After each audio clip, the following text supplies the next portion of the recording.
Hello बच्चों, 6th class के इस लेक्चर में आप सबका स्वागत है।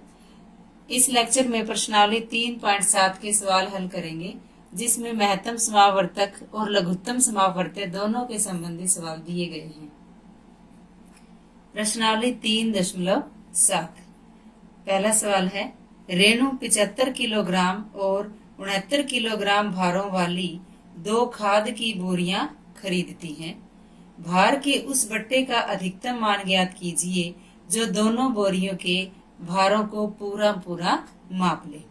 देखो बच्चों, यहाँ सबसे पहले हमें ये पता लगाना पड़ेगा कि इस सवाल में हम महत्तम समावर्तक ज्ञात करें या लघुत्तम समापवर्तक। तो यहाँ ये देखो कि क्या पूछा गया है, भार के उस बट्टे का अधिकतम मान ज्ञात कीजिए। क्या ज्ञात करना है? बट्टे का अधिकतम मान।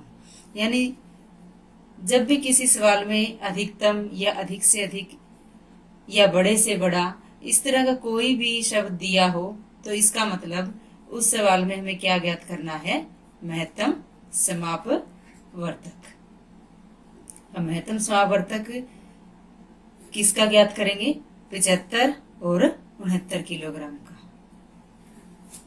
तो 75 और 75 किलोग्राम और 69 किलोग्राम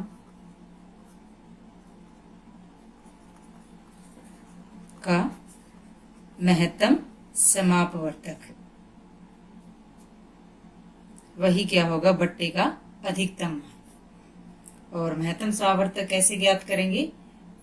दोनों संख्याओं का अलग अलग अभाज्य गुणनखंड विधि से ज्ञात करेंगे। तो 75 के अभाज्य गुणनखंड। अब 75 देखो, सबसे पहले कौन सी संख्या से भाग होता है? अब ये विषम संख्या 2 से तो विभाजित नहीं होगा, 3 से। 25 दिए 75, 25 5 से विभाजित होगा तो 5 पंजे 25, 5 एकम 5। इसी तरह अब 69 के भी अभाज्य गुणनखंड कर लेते हैं। ये भी विषम संख्या है, 2 से विभाजित नहीं होगी। और 6 और 9 दोनों का जोड़ 15 है, ये 3 से विभाजित हो जाएगी। 3 दूनी 6, 3 तिये 9। 23 अभाज्य संख्या है, तो 23 से ही विभाजित होगी। 23 एकम 23। तो अब 75 को क्या लिखेंगे? 75 बराबर 3 गुणा 5 गुणा 5, और 69 को 3 गुणा 23। अब इन दोनों में 3 एक ऐसी संख्या है जो दोनों के ही गुणनखंड है। तो 75 और 69 का महत्तम समापवर्तक क्या होगा? ये 3 ही होगा। तो ये 3 क्या है?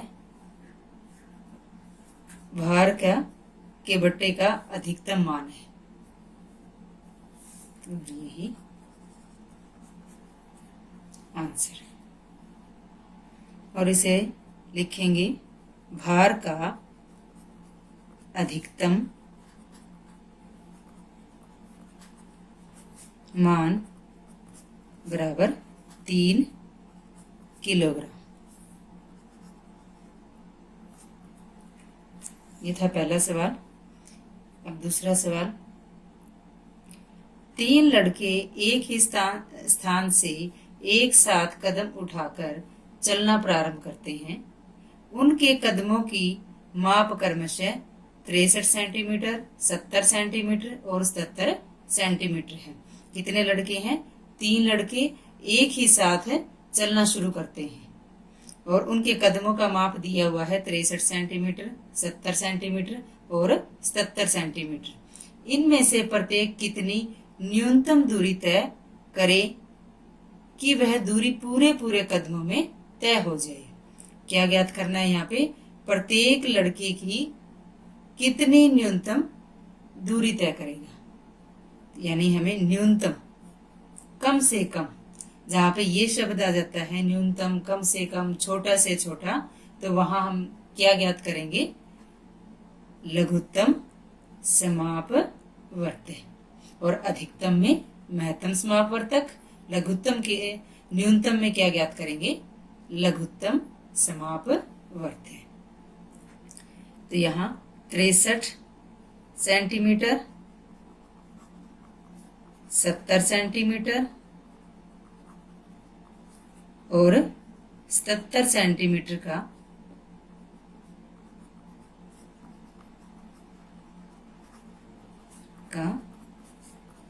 लघुत्तम समापवर्त्य ज्ञात करेंगे। ठीक है, और ये कैसे ज्ञात करेंगे? 63, 70 और 77 तीनों को एक पंक्ति में लिख लेंगे।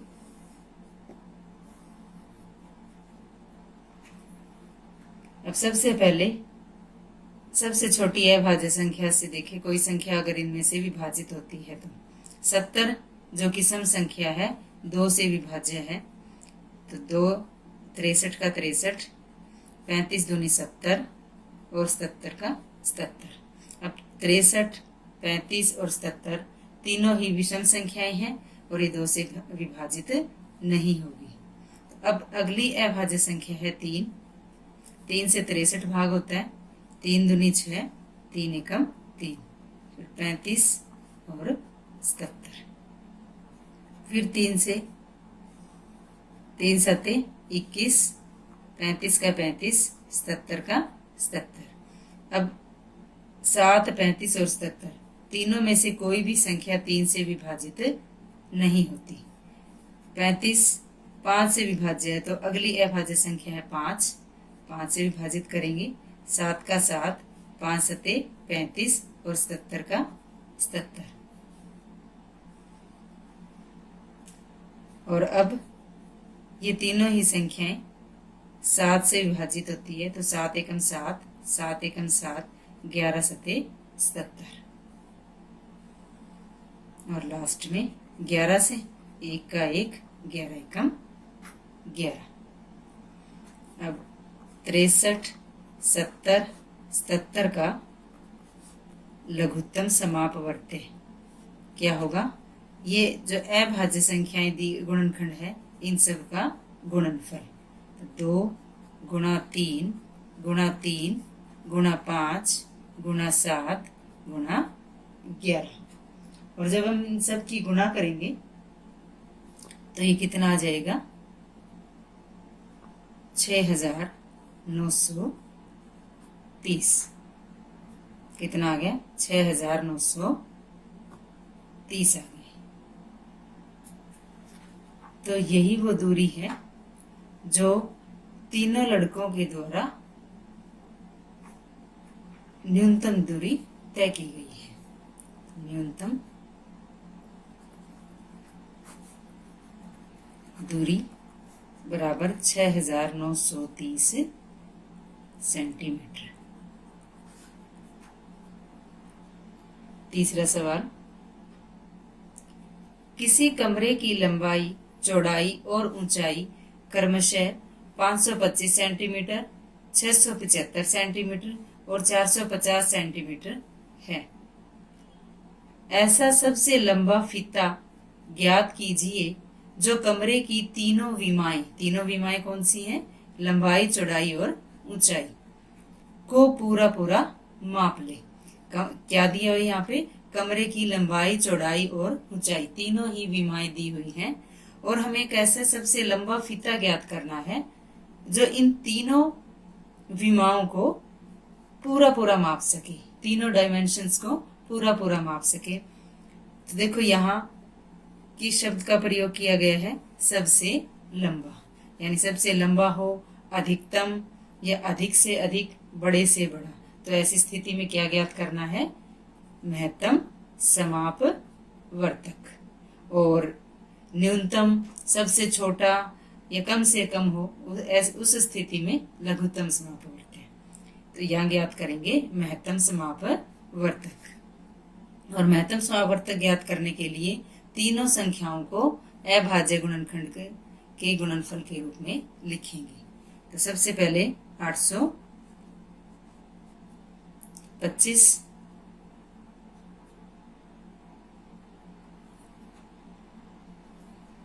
के अभाज्य गुणनखंड। विषम संख्या 825 तो 2 से विभाजित नहीं होगी। 3 से विभाजित करने के लिए इसके अंकों का योग करके देखेंगे। 8 और 2 10, 10 और 5 15, 15 3 से विभाजित होता है तो ये संख्या 3 से विभाजित होगी। 3 दूनी 6, 2 बच गए हैं। 3 सते 21, 1 3 पंजे 15, 7 और 2 9, 9 और 5 14, ये 3 से विभाजित नहीं होगी। अब अगली अभाज्य संख्या है 5। 5 पंजे 25 और फिर 5 पंजे 25, फिर 5 से 5 एकम 5, 5 एकम 5। अब 11, 11 से विभाजित होगा।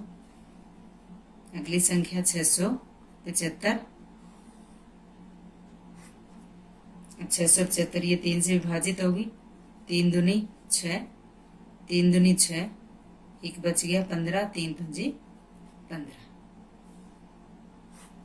ये भी 3 से विभाजित होगी। 4 और 5 9, यानी 3 सते 21 और 3 पंजे 15, फिर 3 से 25 3 75 और 25 5 से विभाजित होगा। 5 पंजे 25, 5 एकम 5। अगली संख्या है 450। 450 सम संख्या तो 2 से विभाजित होगी। 2 दूनी 4, 2 दूनी 4 और 2 पंजे 10, फिर 3 से 3 सते 21, 1 बच गया 15, 3 पंजे 15, फिर 3 से विभाजित होगी। 25 3 75 और लास्ट में ये 5 पंजे 25 और 5 एकम 5। अब 825 को लिखेंगे। 825 बराबर 3 गुणा 5 गुणा 5 गुणा 11। 675 को लिखेंगे। 3 देखो कितनी बार है, 1 2 3, तो 3 गुणा 3 गुणा 3 और 5 2 बार है तो गुणा 5 गुणा 5। 450 2 गुणा 3 गुणा 3 गुणा 5 गुणा 5। 825, 675 और 450 का महत्तम समावर्तक।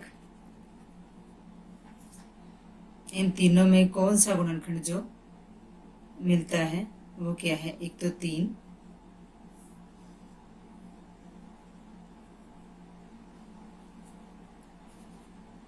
उसके बाद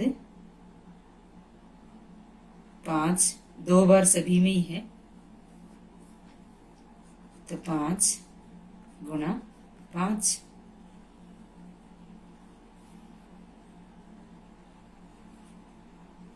देखो तीनों में ही 2 बार 5 है तो अब इन तीनों की गुणा 3 पंजे 15, 15 पंजे 75। 75 किया गया है। 825, 675 और 450 का महत्तम समापवर्तक। तो अतः सबसे लंबा फीता क्या होगा? सबसे लंबा फीता बराबर 75 सेंटीमीटर।